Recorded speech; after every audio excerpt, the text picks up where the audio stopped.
Recibimos la visita en esta tarde de Marisa Gagliardo. Ella es psicomotricista, es también posgrado en psicooncología y es magíster en cuidados paliativos en pacientes oncológicos. ¿Cómo estás, Marisa? Hola, buenas tardes. Buenas tardes. Gracias por la invitación. Gracias a vos porque teníamos ganas de hablar de este tema que tenía que ver con este cuidado, con este acompañamiento, pero fundamentalmente que nos cuentes qué son los cuidados paliativos, porque hay ahí una falta de conocimiento en eso. Bueno, en realidad los cuidados paliativos son tan históricos. Sí. Llevan desde la época del medioevo, donde realmente la gente llegaba herida, lastimada y era recogida y cuidada hasta su muerte o su curación, pero en realidad en aquel entonces era muy compleja la situación y paulatinamente y pasados los años, primeros hospices en el siglo XIX, comienza esto a crecer un poco más en el siglo XX y realmente se le da como un carácter o nombre como muy importante a partir de 1967 con Cecily Sander en Inglaterra, cuando ella funda un hospice que se llama St. Christopher. Bueno, digamos, eso como para darle un marco, sí, pero marco. Los cuidados paliativos son históricos porque teniendo en cuenta donde hay un enfermo, donde hay una familia que cuida, se está haciendo, y en una enfermedad que puede ser progresiva, lamentablemente y crónica y que puede durar muchos años, se entiende que la familia y aquellos que se acercan como cuidadores, históricamente hablo, no solamente de ahora, siempre ha habido cuidados paliativos. Claro. Paliar una enfermedad es acompañar la enfermedad en todo su proceso. Bien, bueno, a mí me encanta que aclares esto que tiene que ver con lo emocional, porque a veces asociamos toda la cuestión de la medicina y de este acompañamiento médico al dolor.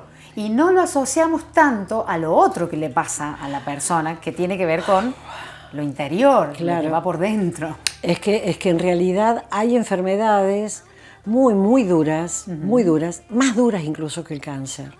Porque, por ejemplo, una ELA, que es una esclerosis lateral amiotrófica, que todavía aún hoy no se conoce el origen, no sabemos de dónde viene, pero que va invalidando la persona hasta su muerte y que sabemos que va a acontecer en algún momento y de una manera bastante dolorosa. Para mí es mucho más grave, mucho más difícil y mucho más duro que un cáncer.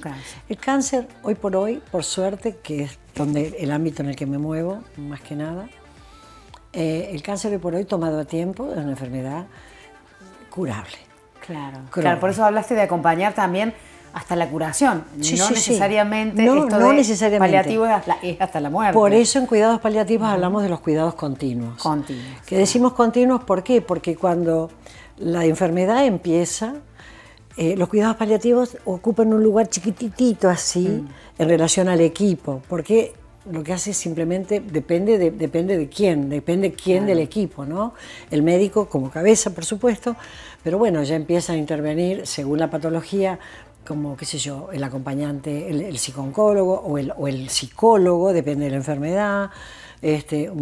A lo mejor si es un familiar que no tiene demasiada gente que lo acompañe, un cuidador que vaya a su casa y lo acompañe y lo contenga. Sí, sin fisioterapeuta, su propio médico de cabecera. Un acompañante terapéutico inicialmente, su mismo médico de cabecera, efectivamente. Un kinesiólogo, depende de lo que sea necesario, también para sostener y ayudarlo a tener un buen tono muscular, un buen andar, un buen sostén. Entonces, digamos, el equipo va interviniendo según la necesidad del paciente a lo largo de la enfermedad, que los cuidados paliativos comienzan a crecer cuando la enfermedad se vuelve muy grave y si ahí sí, realmente el último tiempo de la enfermedad, ya prácticamente la parte médica es solo de sostén y los cuidadores son los que ocupan el espacio preponderante, obviamente con la medicación correspondiente, guiada por los médicos y todo lo demás, pero que son los que se ocupan. Y la familia, por eso es tan importante el sostén de la familia. Porque la familia a veces no sabe qué hacer con esta enfermedad. Concretamente. No sabe cómo. Porque a veces el paciente no digo no siempre, pero en un porcentaje muy alto, se vuelve muy demandante. Claro. Muy demandante porque el paciente que está enfermo vive por su enfermedad y para su enfermedad, casi olvidándose que hay mucho más allá de la enfermedad. Claro, ¿cómo absorbe a una persona eso? ¿No? Más allá del dolor propiamente, porque volvemos a decir que el dolor, por supuesto, es una parte dura, difícil. Muy difícil, pero hay mucho también, tratamiento de dolor hoy. Pero incide muchísimo en lo emocional. Entonces hay personas que realmente hasta deciden quedarse en una cama, ¿no? Es que pasa mucho eso, que la persona se va encerrando porque siente que cada vez... Estamos hablando, ¿no es cierto?, de terminalidad. Sí. Estamos hablando de una enfermedad que va avanzando y que lamentablemente no tiene una buena resolución. Y en ese caso, claro, el paciente cada vez está más recogido, cada vez está más postrado y es como que se va aislando del mundo. Entonces la familia que no sabe qué hacer, no sabe qué decirle, no sabe qué comida darle. No sabe cómo actuar. No sabe cómo actuar. Ahí entra a jugar muy bien el rol del equipo de los cuidados paliativos, con el psicoterapeuta, con el kinesiólogo, con el acompañante terapéutico, con el cuidador domiciliario, porque la familia muchas veces requiere de un cuidador domiciliario porque no les alcanza el tiempo y porque además necesitan también tiempo para hacer su vida. Y a mí me gustaría, antes de cerrar esta nota, también conocer qué pasa en vos, Marisa. Digo como ejemplo, ¿no?, de esta vocación de servicio que por suerte tienen muchas personas para, bueno, estar en el momento justo, preciso, con ese otro o esa otra que está transitando un momento difícil. Pero ¿qué te pasa a vos? ¿Cómo manejas vos esa energía? Mira, esto que me estás diciendo, yo creo que es importante que me lo preguntes porque puedo contar, primero porque mi profesión va en paralelo o ligada o imbrincada con lo demás que hago, que es ser profesora de yoga y ser terapeuta holística, entonces manejar todo lo que es Duin, reflexología, auriculoterapia, Reiki, todo esto que es el mimo profundo, digo yo, energético hacia el paciente, que lo hago en mí misma. Claro. Y a pesar de todo esto, quiero contarles que yo también tuve cáncer. Y justamente todas estas herramientas de la vida me permitieron afrontar el momento de mi cáncer desde darme cuenta que había habido alguna cosa a la cual no le había prestado atención, que por suerte yo pude saber inmediatamente la causa, no todo el mundo le pasa, pero a mí sí me sucedió, saber de dónde venía esto y entender que el camino era por otro lado. Hoy han pasado ya unos cuantos años, por suerte estoy muy bien, espero seguir.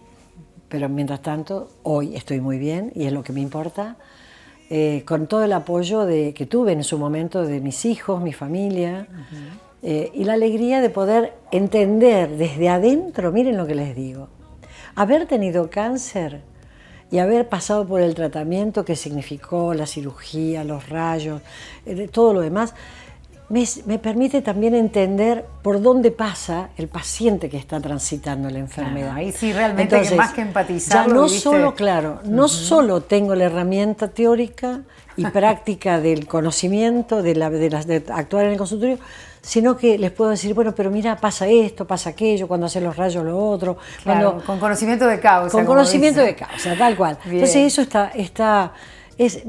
Entonces, volviendo a tu pregunta, para cerrar lo que me preguntaste, ¿cómo lo encaro en esto que dije hace un rato? La vida me fue enseñando, por decisión de vida, por enseñanza, por las cosas que me pasaron, fueron muchas de familia, como a todo el mundo. Sí, claro. ¿No? Dolores tempranos, porque tempranamente fui madre, pero también tempranamente perdí una hija. Y tempranamente murió mi mami. Bueno, digamos, los afectos esos fuertes de tu vida, tuve que aprender el desapego. Y el desapego significa decir que la vida es hoy. Claro. Y que todo lo que tengo hoy, que lo puedo tener por logros, por esfuerzo, porque me encantó, porque lo pude hacer, mañana puede no estar. Claro. Y no puedo estar aferrada a nada, ni a la vida misma, porque el día en que nací sabía que iba a morir. Qué maravilla. Bueno, entonces es así.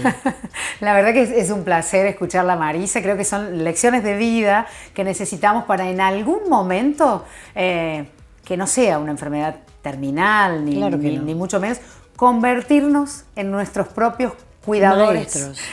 y maestros de vida a partir de, bueno, las circunstancias de otros y las propias. Es que en realidad Un placer. somos nuestros propios maestros. Exacto. Y cada día nos empoderamos para poder salir al ruedo y trascender en aquello que realmente estamos eligiendo para este tiempo de la vida.